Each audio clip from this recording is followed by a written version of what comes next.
Nos últimos meses, uma palavra inglesa tem sido o centro das discussões jurídicas no Brasil. Lawfare originalmente se refere a uma forma de guerra assimétrica, na qual a lei é usada como uma arma de guerra. O emprego de manobras jurídico-legais como substituto da Força Armada, visando alcançar resultados na política externa ou na segurança nacional.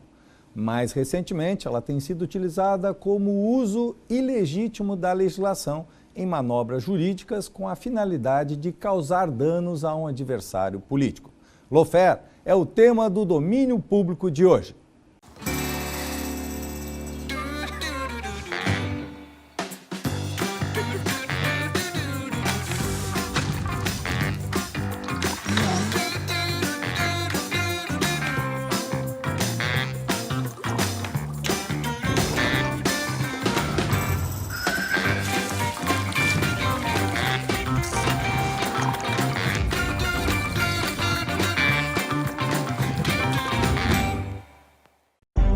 A saúde não pode esperar. Conheça agora a 5ª edição de um produto que já é referência no país. Chegou o Medplex Eixo Norte. Muito mais do que uma referência em saúde. Um novo conceito em rentabilidade imobiliária. Ideal para os profissionais. Perfeito para quem quer investir. Invista em um patrimônio que trabalha para você.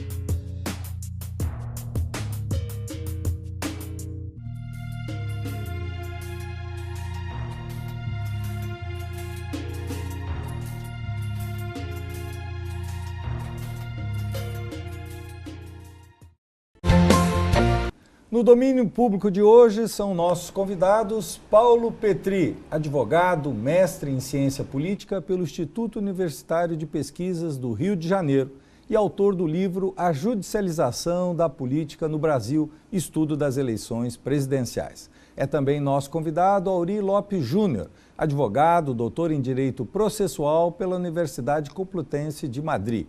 É professor do programa de pós-graduação da PUC do Rio Grande do Sul, é autor de várias obras jurídicas e integra a comissão constituída pelo CNJ, Conselho Nacional de Justiça, para emitir nota técnica sobre o novo Código de Processo Penal brasileiro. Paulo Petri, eu gostaria que você explicasse de uma forma mais didática o que significa Lawfare. Bom, antes de mais nada, Jairo, agradecer o convite para participar do teu programa, ainda mais na presença do professor Aury, que seguramente é um dos juristas mais respeitados do Brasil, o que naturalmente aumenta a minha responsabilidade aqui com o que eu vou dizer. Saudar o público de casa.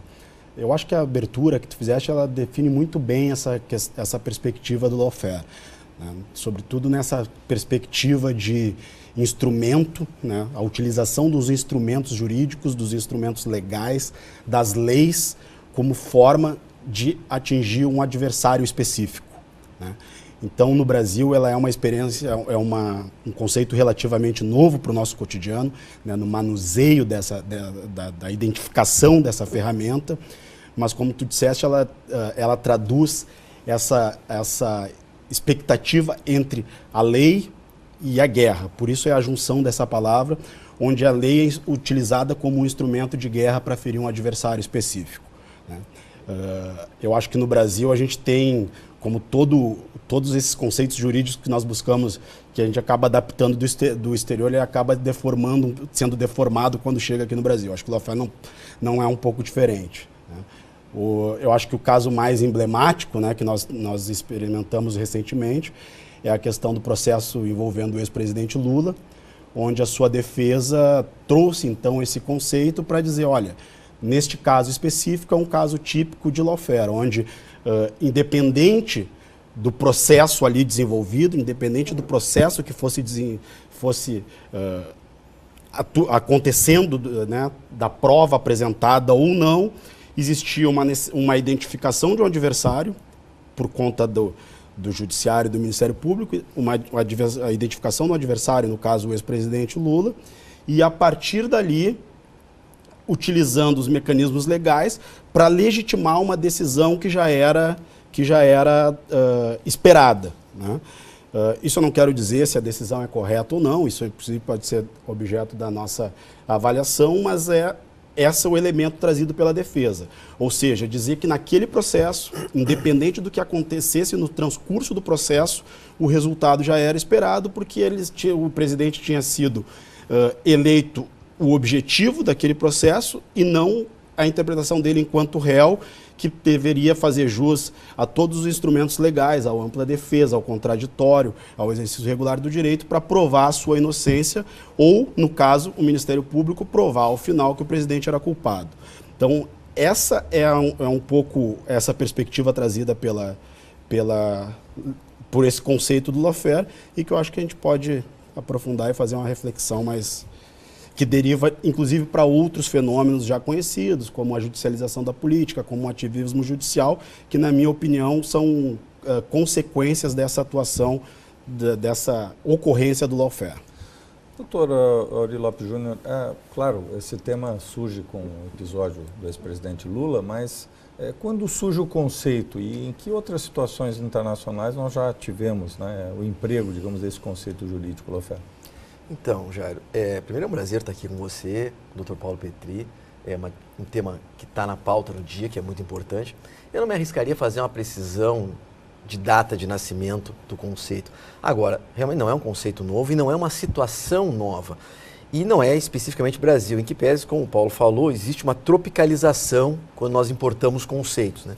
O Brasil é pródigo em fazer isso, principalmente na área do direito, importa conceitos e categorias à la carte, ao gosto do cliente, e depois faz um encaixe, muitas vezes, a fórceps numa estrutura que não aceita. Isso nós já assistimos já várias vezes, e o próprio exemplo do pacote das 10 medidas anticorrupção, que não eram 10, eram dezenas, que tinham conceitos importados à la carte inadequados, é um exemplo de tropicalização dessas coisas. Também foi distorcido ao extremo, um conceito muito distorcido.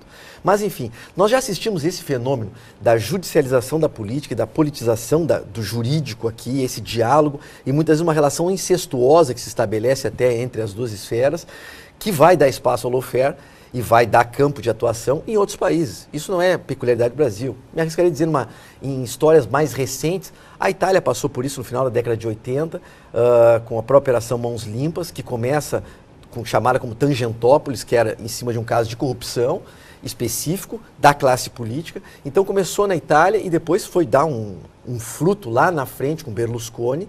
E também ali se empregou muito esse conceito, até que ponto não se estava se utilizando de processo e de uma estrutura jurídica para perseguir candidatos políticos, para fazer uma perseguição política, para fazer uma destruição política de carreiras, e até que ponto aquilo ali era exclusivamente jurídico.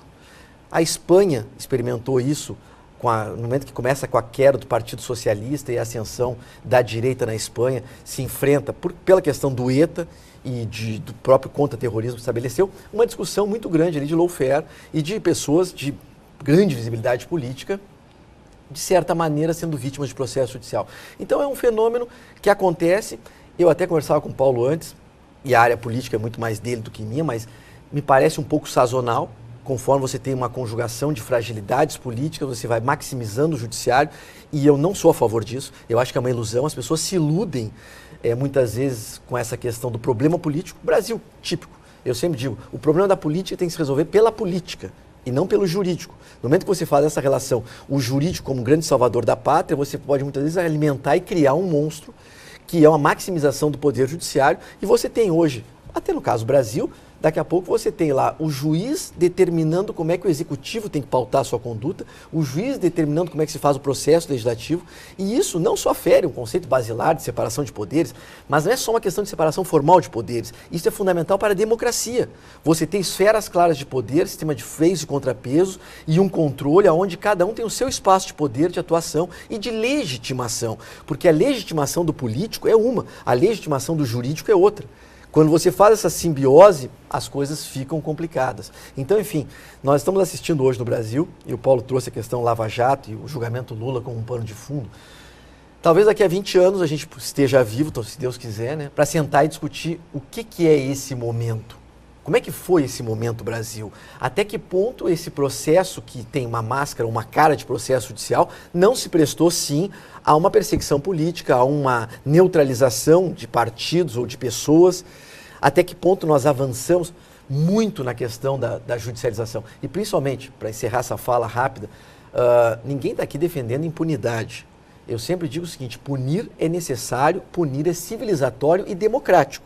A questão a saber é quem punir, como punir e o que punir. Essas são as 3 grandes perguntas. E para isso você tem que respeitar a regra do jogo. Paulo Petri, ninguém está acima da lei, mas o que hoje preocupa é essa seletividade, né? A celeridade para alguns, a lentidão para os outros, e a lentidão ajuda inclusive a manter a impunidade, né? Como é que tu vê essa questão e como é que isso caminha aí para a questão da judicialização? Essa questão que o professor Auri coloca dos fins justificando os meios, eu acho que está no centro dessa abordagem, ou seja, se identifica a quem punir e a partir daí se criam regras próprias para que se chegue ao objetivo final, que é uma condenação de X, Y ou Z, né? As delações premiadas também é um pouco nessa perspectiva. Bom, eu quero saber o que o Jairo fez. Aí eu vou lá e pego o Auri e o Auri diz, não, eu sei sobre o que o Paulo fez. Não, mas me interessa saber o que o Jairo fez. E aí, enquanto o Auri não falar o que o Jairo fez, não sai a delação premiada. Então, e não importa o que o outro fez. Não importa o conteúdo, não importa se ele tem alguma coisa para falar sobre a pessoa ou não. Aí vai fazendo um certo direcionamento ali que, na verdade, não é a busca do fato, né? É a condenação específica de A ou B. Então, esse é um problema. Esse direcionamento que existe em relação a atingir determinados resultados, que nem sempre são em relação à apuração de um fato envolvendo um réu específico, mas daqui um pouco satisfazer uma vontade do acusador, daqui um pouco satisfazer uma vontade da mídia, porque não é incomum um juiz ou um promotor, numa fase inicial de um processo, ir para a televisão e dizer, olha, nós apuramos aqui do fulano, do ciclano, aí faz uma prisão, uma preventiva, e aí no final ele diz, mas é importante o apoio da mídia, da sociedade, quando na verdade o processo não tem que ter isso. Né? Não necessariamente tem que ser o apoio da mídia ou não, porque aí a mídia também pode se posicionar em favor de um réu ou outro, mas não é isso que ao final, ao fim e ao cabo, acaba vendendo o jornal. Né? E eu só queria pegar uma abordagem sobre essa questão da judicialização da política, para a gente verificar que ela também não acontece só nessa esfera criminal, na esfera penal. Né? Esse conceito ele não é um fenômeno brasileiro também, como apontou aqui o professor Auri, ele acontece em escala global. Nos Estados Unidos eles identificaram com o que eles chamam da judicialização da megapolítica, ou seja, aquelas grandes questões que eram levadas à discussão da Suprema Corte americana, ou seja... questões de saúde, consumidor... Utilização das células-tronco, etc. No Brasil também surge, né, a partir dessa perspectiva de judicialização da megapolítica, julgamento do aborto, os fetos anencéfalos e outros tantos, né? Só que aqui também houve uma naturalização desse fenômeno, ou seja, ele passou a ser utilizado como um instrumento da disputa política. Então, o deputado X apresentou uma pauta na CCJ da Câmara dos Deputados, teve a sua pauta lá apresentada, recusada, sai dali a primeira coisa que ele dá em entrevista e diz, vamos ao Supremo. Ou seja, transfere o centro de decisão da esfera política para a justiça.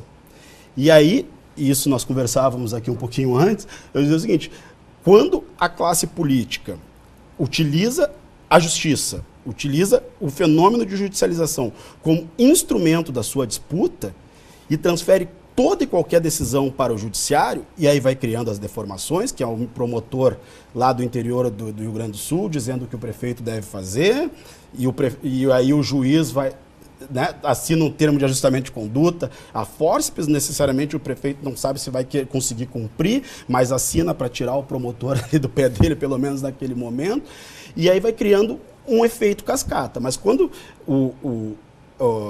a classe política transfere esse centro de decisão para outro poder, aí a impressão que eu tenho é que esse poder também gosta um pouco disso. Claro.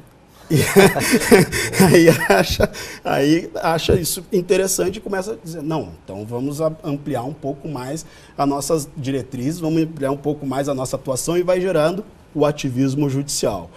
E esse ativismo judicial, ele é eivado de ideologia, né? Ou seja, ele não vai transparecer ali simplesmente a necessidade de regular o direito, de exercer determinado direito. Ele vai se flexibilizando ao gosto de quem está operando aquela ferramenta. Então, o promotor vai fazer uma delação premiada e diz, olha, tu não pode frequentar o lugar o X ou Y. Onde é que está isso na lei? Não está. Mas ele vai lá e vai dizer que o cara não pode. E o juiz, a mesma coisa, vai criando um efeito que é completamente perigoso. Doutor, esse processo de substituição, né, da política pela justiça, nós vemos aí quer dizer, não tem como ganhar no campo, vai para o tapetão, né? Quer dizer, essa judicialização, isso não há um risco, porque a democracia tem um equilíbrio também entre os poderes, né? Nós temos aí uma hipertrofia, né? No caso agora do judiciário, nós já tivemos no Brasil do executivo, durante os governos militares, né? E nós estamos vivendo agora um momento de fragilidade, tanto do executivo como do legislativo. O que o Dr. Paulo Petry falou, ele foi em várias questões que são nevrálgicas, que dariam, das várias questões, cada uma daria um programa, sabe? Mas as pessoas precisam ter consciência da complexidade disso tudo e, principalmente, vamos começar por uma fala tua que é muito importante, o juiz é um juiz no mundo. O promotor é um promotor no mundo. Não existe um juiz neutro, nem um promotor neutro, nem ninguém que está nos assistindo agora é neutro. Essa neutralidade não existe. Todos nós somos seres ideologicamente carregados. Podemos até não assumir, o que é uma imaturidade. A maturidade é quando você assume. Agora, é claro que quando você maximiza o nosso juiz, e isso é uma infantilidade social, democracias jovens passam por isso, existe um processo de infantilização, de falta de maturidade. Eu fico muito preocupado quando eu vejo as pessoas saindo para a rua com uma bandeira ou até com o símbolo da cruz, com o nome de um juiz. Não me interessa o nome que está ali, mas até o simbólico da cruz, quer dizer, é uma cruzada herética contra os hereges, sabe? Isso nos remete a um simbólico de inquisição, nos remete a um salvacionismo. Às vezes eu fico muito preocupado com democracias jovens por essa falta de maturidade e essa crença que vai haver um salvacionista, de que a Lava Jato vai nos salvar, de que o Dr. Sérgio Moro vai nos salvar. Não. Ou de que o juiz, São Sebastião, ou de que o juiz vai salvar. O problema é, e agora já tomando uma outra questão que também o Petry falou muito claramente, não é só na esfera penal, mas em várias outras, você tem essa contaminação do jurídico no político, às vezes até por incompetência política. Nós também precisamos fazer a nossa culpa, a meia-culpa, que a esfera política deslocou o espaço de decisão, deslocou o centro da decisão por culpa política. Até os políticos, e muitas vezes, criaram esse maxi-juiz, esse pai salvador da pátria. Mas também isso habita o inconsciente coletivo, sabe? O juizão é o nosso grande pai social, quando na verdade ele é apenas um ser no mundo. Então nós temos esse deslocamento que é perigosíssimo. E aí vai lá o juiz e determina, não, na fila do transplante agora o Paulo Petry vai ser transplantado. Bom, mas parece só um pouquinho, tem uma fila, tem um estabelecimento de prioridades. Eu, por exemplo, o médico responsável por aquilo, dizer, ok, então o Jairo, que era o primeiro da fila, vai morrer porque o juiz determinou que o transplante vai ser no Petry. Nós estamos trabalhando com um critério aqui médico, clínico, de diagnóstico severo e complexo, e vem uma decisão. Nós não podemos fazer isso a golpe de decisão.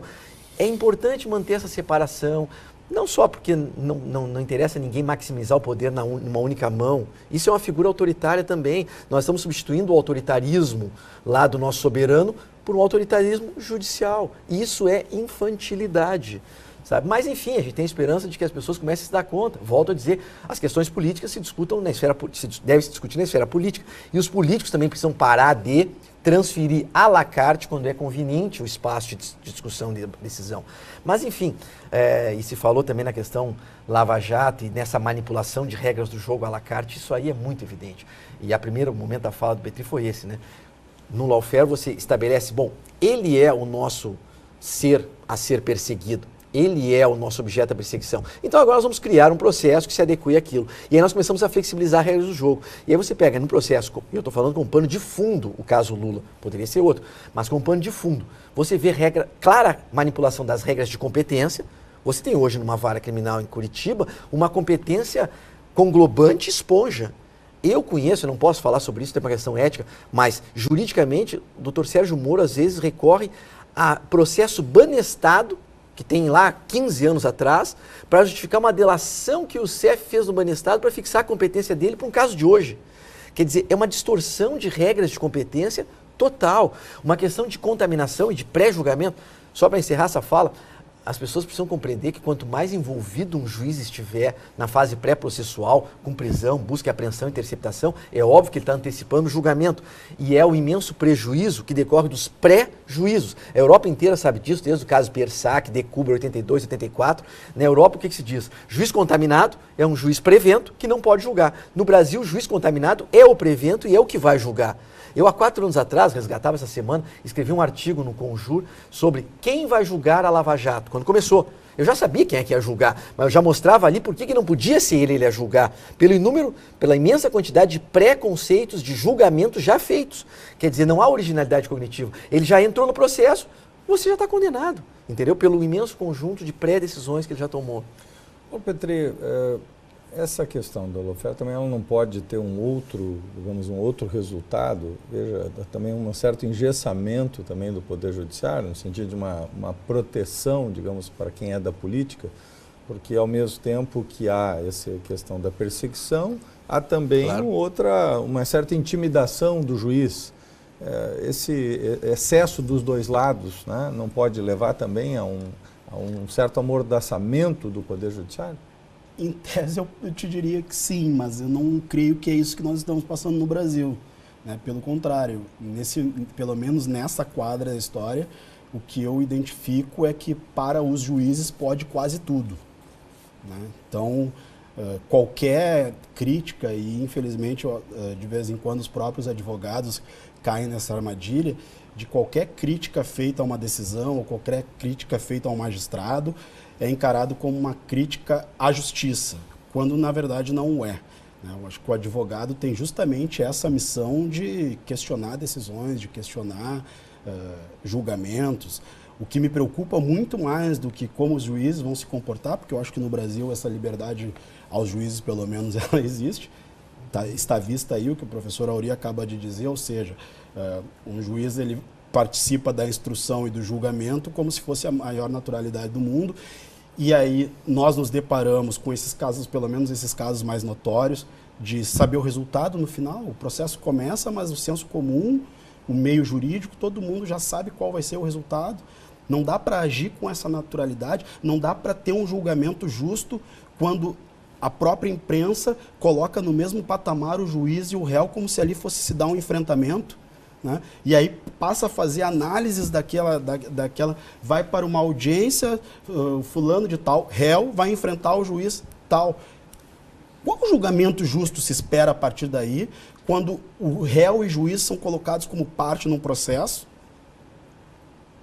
Me parece que se dificulta a possibilidade de um julgamento justo. Né? Se mata, né? Se fulmina. Porque, ou seja, teve até no caso, a gente falando muito do caso Lula aqui, mas enfim, pode ser aplicado a muitos outros, né? Talvez o caso Lula porque seja mais público e nós advogados a gente acaba tomando cuidado para não particularizar uma discussão, né? Mas quem esperava um resultado diferente do julgamento do ex-presidente Lula? Tanto pelo juiz Sérgio Moro quanto aqui no TRF, né? Todos esperavam o resultado que aconteceu. Talvez em maior ou menor intensidade, né? Talvez aqui uma coincidência gigantesca de 3 desembargadores fixarem exatamente a mesma pena, mas todo mundo esperava aquele resultado. Podemos ter esperança, doutor Auri, para nós fecharmos? Precisamos, né? Nós precisamos ter esperança e agora eu digo, a questão da esperança é importante. Eu sou professor, eu me acordo de manhã, às vezes 6h30 da manhã ou 4h30 da manhã para dar aula fora daqui. E eu penso, por que eu estou me acordando às 4h30 da manhã para isso? Aí eu chego na sala de aula, eu chego numa palestra e digo, por esperança, de que eles façam as coisas serem melhores, porque nós estamos indo por um caminho equivocado. A minha esperança é exatamente que se construa uma nova visão de espaços políticos, judiciários e de executivo, que se respeitem as esferas, que se compreenda o papel do juiz, o espaço do juiz, mas o papel do executivo e o papel do legislativo, que a gente tenha maturidade para lidar com isso, que nós consigamos sobreviver a isso que está. Estamos assistindo agora, hoje, Rio de Janeiro, intervenção federal. Isso não deixa de ser um intervencionismo muito preocupante. muito preocupante. E também daqui a pouco vem uma questão, será que o Supremo não pode suspender essa intervenção? Porque hoje o Supremo suspende o que ele quiser. O indulto natalino sempre existiu. Sempre existiu. Podemos não concordar com um espaço maior, mas desde quando uma decisão monocrática de uma ministra pode suspender aquilo? Aí disseram, porque vai gerar impunidade. Mas parece um pouquinho, o presidente dos Estados Unidos, se ele quiser perdoar alguém que está no corredor da morte, ele perdoa o cara. E vão dizer que isso coloca em risco a democracia? Claro que não. Queremos então agradecer a presença dos nossos advogados, Paulo Petry e também do Dr. Aury Lopes Júnior, que nos trouxeram luzes sobre o debate de lawfare. O Domínio Público fica por aqui, nós retornamos na próxima semana. Deixa as suas sugestões, ideias, propostas para debate no nosso programa nos nossos canais das redes sociais. Muito obrigado e até lá!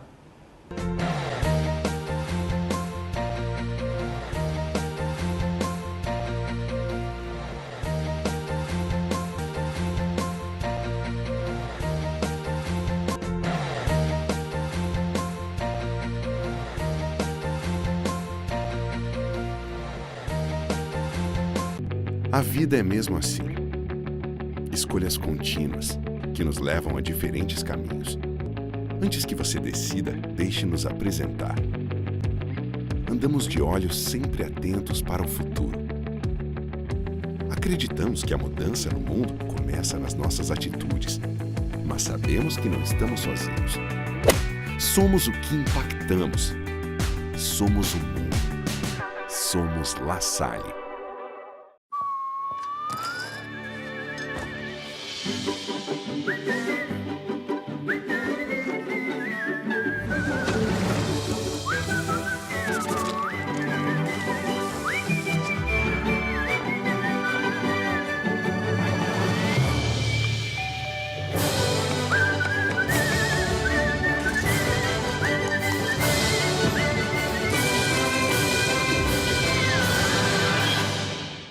Para nós, auditores fiscais da Receita Estadual do Rio Grande do Sul, a sociedade gaúcha está em primeiro plano. Por isso, trabalhamos para buscar recursos para o Estado investir em saúde, segurança, educação e infraestrutura. Conte sempre conosco. Sindifisco RS, auditores fiscais no combate à crise do Estado.